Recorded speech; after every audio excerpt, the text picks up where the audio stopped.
자, 그럼 이번에는 예제를 보도록 하겠습니다. 앞에서 설명드린 것을 우리가 이제 코드 레벨에서 확인하는 겁니다. 자, 얘가 basic aristat c입니다. 그러니까 기본적인 연산을 정의하는 함수들이 저장된 소스 파일이죠. 그래서 여기에서 정의한 add, min, mul, div 제가 마음대로 읽었습니다. 자, 얘네들의 익스턴 선언이 익스턴을 생략한 형태로 이렇게 basic aristat h라는 헤더 파일에 담겼습니다. 자, 근데 요거를 좀 주목을 해서 보자고요. 우리가 이제 공부한 게 뭐냐면 헤더 파일에다 무엇을 담을까? 라고 했을 때 제일 먼저 떠올리는 것을 익스턴 선언으로 하자라고 제가 이제 얘기를 했었죠. 모든 대부분의 익스턴 선언은 헤더 파일에 넣어두는 것이 좋습니다. 물론 이제 헤더 파일을 어떻게 구성을 하느냐에 따라 좀 달라지긴 하겠지만 일단 헤더 파일의 자리를 잡는 것이 대부분의 경우 맞다라는 것이죠. 자, 그런데 여기 보면은 파이라는 이름의 상수, 즉 매크로 정의도 헤더 파일에 들어갔어요. 자, 그럼 이제 우리가 이제 생각을 할 수가 있습니다. 아, 상수 정의도 헤더 파일에 넣는 것이 좋겠구나. 그냥 이렇게 단순하게 우리가 생각하지 말고요. 여기에 들어가는 것이 좋겠다라는 어떤 그 판단이 내려진 그 이유를 여러분들이 좀 느끼시기를 바랍니다. 제가 지금부터 설명을 드릴게요. 자, 파이라는 이름의 헤더 파일은, 죄송합니다. 파이라는 이름의 매크로는 사실 확장자가 h인 헤더 파일에 넣을 수도 있고요. 그 다음에 확장자가 c인 소스 파일에 담길 수도 있습니다. 자, 근데 여기에서는 지금 보면은 헤더 파일에 들어갔어요. 그럼 헤더 파일에 넣어둔 이유, 어떤 그 나름의 어떤 그 먼저 깔린 그 시나리오가 뭔지 제가 먼저 설명을 드릴게요. 자, 지금 소스 파일의 이름이 뭡니까? basic aris.c죠. 수학적 기본 연산을 갖다가 제공하겠다라는 겁니다. 그러면 수학적 기본 연산을 제공을 한다. 수학적 기본 연산을 하다 보면은 파이라는 상수도 분명히 필요할 겁니다. 그죠? 예, 필요할 수 있을 거다라는 것이죠. 이 파이라는 거. 여러분들이 더 잘 아시는 이 파이가 분명히 필요할 수 있다라는 겁니다. 자, 그러면 예를 들어서 이제 가정을 하는 겁니다. 그 소스 파일이 3개가 있다고 가정을 하자고요. A.C가 있고 또 1차원적인 이름이 만들어지고 있습니다. B.C가 있고요. D.C가 있습니다. 어떤 프로그램의 논리상 파이는 죽었다 깨나도 D.C에서 밖에 안 써요. 그러면 여기다가 그냥 소스 파일에다가 파이를 갖다가 넣어주면 됩니다. 근데 이 파이라는 것이 너무 기본적인 거라서 어디서나 흔히 가져다 쓸 수 있는, 어디서나 필요로 할 수 있는 그러한 상수다라고 하면 A-에도 파이의 정의가, B-에도 파이의 정의가, D-에도 파이의 정의가 필요할 수 있다라는 겁니다. 그러니까 모든 소스 파일이라고 여러분이 제한하지 않으셔도 돼요.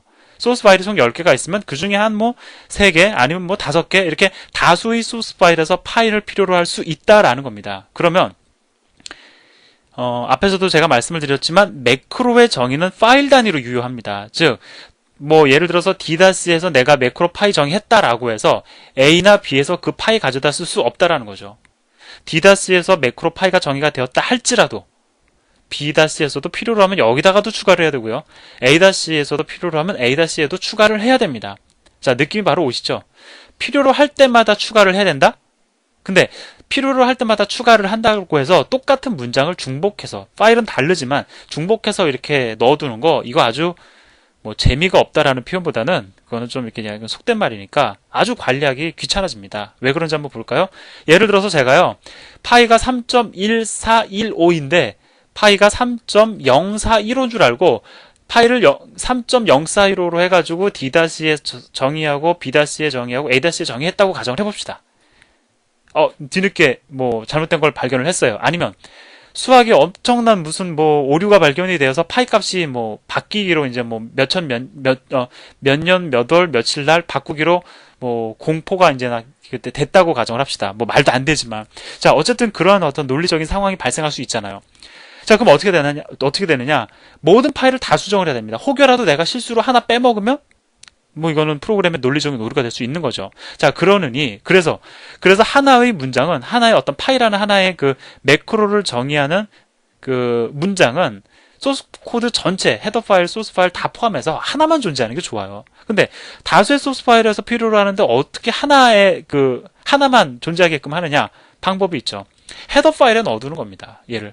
그리고 이 파이가 필요로 하는 모든 소스 파일에서 이것을 갖다가 인크루드하게 하면 되는 거죠. 그럼 어떻게 됩니까?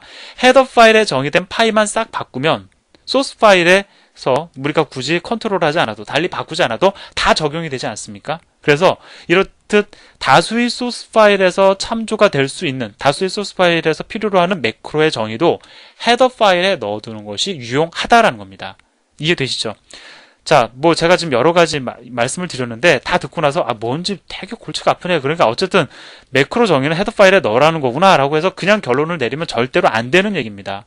예, 파이는 소스 파일에 들어갈 수도 있고 헤더 파일에 들어갈 수도 있어요. 이제 제가 두 차례에 걸쳐서 사실은 말씀을 드렸습니다. 익스턴 선언이 헤더 파일에 들어가야 되는 이유, 그 다음에 파이라는 매크로의 정의가 헤더 파일에 들어가야 되는 경우, 사실 이 두 개 여러분들 놓고 보면은 얘기가 되게 비슷해요. 자, 사실은 제 개인적인 느낌으로는 유사한 얘기 두 번 한 겁니다. 그러니까 이제 단순하게 여러분들이 이해를 하지 마시고, 결국은 헤더 파일에는 다수의 소스 파일에서 필요로 하는 정의들을 갖다가 묶어두는 용도로 헤더 파일을 정의하는 것이 좋겠구나라는 어떤 그러한 아주 하나로 통합이 되는 결론을 갖다가 지금쯤은 여러분들이 사실은 내리실 수 있으셔야 됩니다. 좀 많은 얘기를 했죠. 예. 소스 파일 보는 데 있어서 제일 중요한 게 사실은 그거였어요. 자, 그 다음에 얘는 이제 에어리어 아리스타 C입니다. 예, 넓이 계산 기능 함수 두 개 있죠. 근데 이제 수학의 기본적인 연산을 필요로 하니까 뭐 여기 보면 div, 멀이 있죠. 가져다 씁니다. 그래서 또 파이도 가져다 쓰이고 있고요. 그래서 헤더 파일 인크루드 하고 있습니다. 뭐 이 정도만 우리가 확인하면 되겠죠. 뭐 당연히 익스턴 선언을 묶어서 헤더 파일이 정의가 됐고요. 자, 그 다음에 뭐 라운드 아리스타 H와 라운드 아리스타 C 마찬가지입니다. 자, 베이직 아리스타 H를 포함을 해서 add, 이 함수들을 가져다 쓰고 있습니다. 그 다음에 이 두 함수의 선언을 묶어서 헤더 파일을 정의하고 있고요. 뭐 이 정도 설명을 드리면 되겠죠. 이렇게 해서 이제 소스 파일을 디자인을 하게 됩니다. 헤더 파일도 이렇게 디자인을 하게 됩니다. 자, 그래서 이제 메인에서는 수학의 기본적인 연산을 하는 것이 아니라 넓이와 그 다음에 둘레를 계산을 이제 하는 거죠. 그 기능을 필요로 하죠. 그래서 필요로 하는 에어리어 아리스tat h, 라운드 에어리어 아리스tat h 두 개의 헤더 파일을 인크루드 하고 있습니다. 자, 근데 여기서 한 가지 생각을 해보자고요. 그것 그냥 다음에 생각하도록 하겠습니다. 제가 지금 바로 생각해보자고 말씀을 드릴 수도 있는데 막상 바로 뒤에서 나오는 얘기니까 제가 너무 급한 마음에 먼저 꺼내지 않았습니다. 제가 그 잘못된 거니까 다음 페이지로 넘어가서 이제 또 다른 얘기를 해보도록 하겠습니다. 어쨌든 그래서 프로그램은 잘 돌아간다. 이것을 하나의 모델로 삼아서 여러분들이 헤더 파일의 정의 규칙을 잘 정립을 해두시기 바랍니다. 자, 어려운 얘기 아니었죠?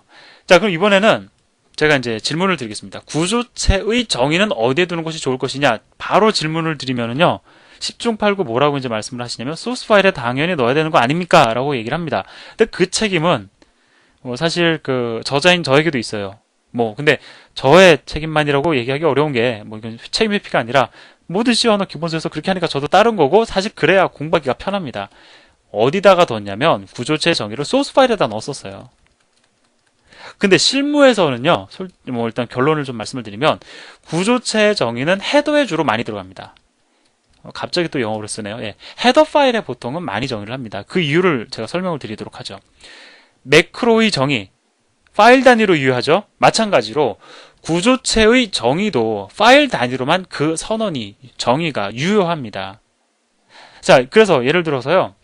a.c라는 소스 파일이 있고 b.c라는 소스 파일이 있어요. a.c와 b.c라는 소스 파일에서 div라는 이름의 매크로래네요. 죄송합니다. 구조체의 정의를 양쪽에서 다 필요로 한다. 라고 하면은 어떻게 해야 되느냐? 이 div라는 매크로의 정의 똑같은 거 여기에도 한번 담아야 된다라는 겁니다. 근데 그 사실조차도 어떻게 보면 충격적이에요. 보통 이제 정의를 한번 했는데 a-에서 한번 했는데 이거 여기다 또 해요? 라는 질문이 거의 대부분 나옵니다. 이상하죠? 근데 사실은 구조체의 정의도 파일 단위로 이루어지기 때문에 만약에 이렇게 a-에서도 필요로 하고 b-에서도 필요로 한다면 다 똑같이 넣어줘야 된다라는 거예요. 그렇게 해야 됩니다. 근데 이제 똑같이 넣어준다. 그러면 이제 어떤 문제가 생기는지 제가 다 말씀을 드렸죠. 똑같이 넣어줘야 된다. 그러면 똑같이 넣어줬는데 a-에 있는 구조체는 바꿨는데 B-에 있는 구조체는 바꾸지 않았다. 뭐 이런 실수할 수 있잖아요. 앞에서 제가 말씀드린 겁니다. 그러면 분명히 문제가 생긴다고요. 그래서 똑같이 필요로 하는 것, 헤더 파일 하나 정의해서 거기다가 구조체 정의 넣어두고 인크루드 시키는 것이 가장 좋은 모델이잖아요. 자, 이걸로써 제가 3번 말씀드렸습니다. 사실 제가 앞에서 말씀을 드렸던 익스턴 선언을 헤더 파일에 넣어야 하는 이유, 그 다음에 매크로 파이의 정의를 헤더 파일에 넣어주면 좋은 이유, 그 다음에 구조체의 정의를 헤더 파일에 넣어야 하는 이유, 대상은 다르지만 그 이유가 사실은 다 똑같아요. 예, 그래서 결론입니다. 이렇게 둘 이상의 소스 파일에서 필요로 하는 구조체의 정의는 헤더 파일에다가 정의를 해서 인크루드하는 형태로 정의하는 것이 훨씬 더 좋다라는 것이죠. 뭐 이 정도만 말씀을 드려도 여러분들이 충분히 이해가 되시죠? 예, 그래서 어떻게 두는 것이 좋으냐? 여기 보면은 뭐 std 뭐 스탠다드 뭐 이게 어떻게 읽느냐가 중요한 건 아니니까요. 제가 뭐 이름을 만들어 놓고도 참 어떻게 읽을지 조금 난감했습니다. stdiv.h라는 헤더 파일을 정의를 하고 여기에다가 구조체 div의 정의 및 타입데프 선언을 같이 넣어 두었습니다. 그리고 그 소스 파일 int div2.c 그 다음에 main.c에서 이 구조체의 정의가 필요로 하기 때문에 헤더 파일을 여기서 인크루드 각각 하고 있어요. 이것이 훨씬 더 좋은 모델이다라는 것이죠. 자, 실제로 보면은 이 소스 파일에서는 왜 div 정의 및 선언이 필요하냐면 변수 선언하기 때문에 당연히 필요합니다. 여기서도 당연히 변수 선언하기 때문에 필요하다라는 것이죠. 자, 이렇게 해서 필요할 때마다 여기 이제 결론입니다. 구조체의 정의도 헤더 파일에 넣어두고 필요할 때마다 인크루드 하는 것이 일반적이다. 일반적이니까 나는 소스 파일에 넣어둘래. 그냥 지금은 여러분들 습관을 들이십시오. 무조건 헤더 파일에다 넣고 물론 이제 뭐 그런 기준을 둘 수는 있어요. 하나의 소스 파일에서만 사용을 하는데 그렇다 하더라도 당분간은 여러분들 이것을 헤더 파일에 별도로 떼어 놓고 그 다음에 그것을 갖다가 인크루드하는 형태로 여러분들이 프로그램을 작성하시기 바랍니다. 자, 제가 지금 여러 가지 말씀을 드리고 있는데 이게 사실은 매우 중요한 습관들이에요. 여러분들이 습관이 처음부터 이렇게 들여지셔야 좋은 프로그램을 작성을 하실 수가 있습니다. 뭐 간단한 것이지만 습관이 매우 중요하죠. 자, 그 다음에 이제 헤더 파일의 중복 삽입 문제. 아직 우리가 그 구조체의 정의를 헤더 파일에다가 그냥 단순히 올리기에는 조금 해야 될 얘기가 있습니다. 이거 마지막 강의가 될 것 같은데 다음 시간에 또 이어서 진행을 하도록 하겠습니다. 감사합니다.